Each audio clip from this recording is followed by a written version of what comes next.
Ang sabi niya ay minsan na rin daw niya nakita yon. Kaya pagka-uwi niya sa bahay nila ay tinanong niya sa kuya niyang nag-aaral noon sa school namin ng senior high school. Nung time kasi na yun ay college na ito. Ang sabi raw sa kanya ng kanyang kuya ay talaga raw may nagpaparamdam doon.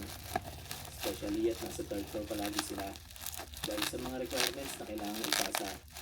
At doon din sila madalas mag-shoot ng mga videos. May nakapagsabi lang din daw sa kanya na suicidal talaga yung babaeng nagpakamatay. Dahil yun daw ay pumasok lang din dati sa kapatid nilang section.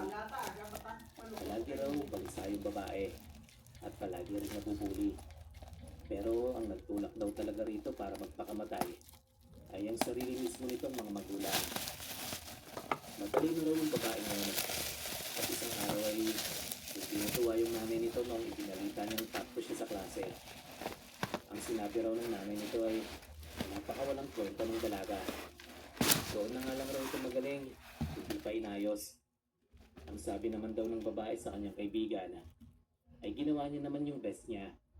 Pero gusto lagi siyang ikumpara ng kanyang nanay sa mas matatalinong mga bata.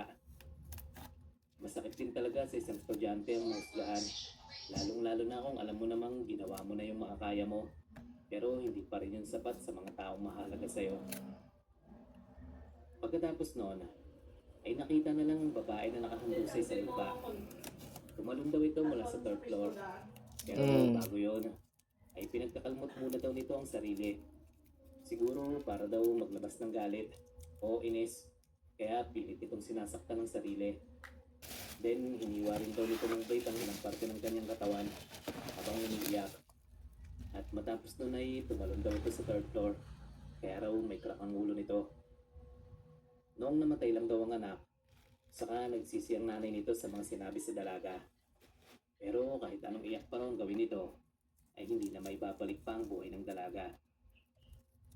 Pagkarinig ko nun ay talagang naluluha ako, Sarban. Kaya bumili kami ng sa kantin ng kandila at nagtirik sa may third floor. Siyempre, hindi namin iniwan yun hanggat hindi patay dahil baka magkasunog pa. Sana lang talaga matahimik na yung babae at sana mapatawad na niya ang kanyang nanay.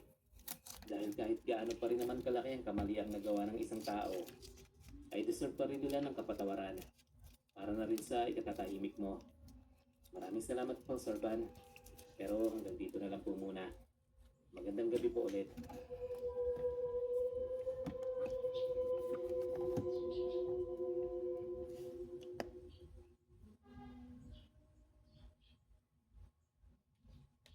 Hi, Sir Van. Magandang umaga nga po pala. Ako nga pala si Mandy. Gusto ko lang po sanang ibahagi itong kwento ng kaibigan ko. Isa na pala akong college student ngayon. Pero itong ikukwento ko sa inyo ay nangyari noong kami ay nasa senior high school pa lang.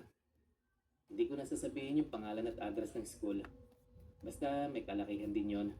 At marami ring mga pumapasok dito para mag-aral. Noong nasa senior high school pa lang kami, ay doon kami matatagpuan sa first building ng senior high school.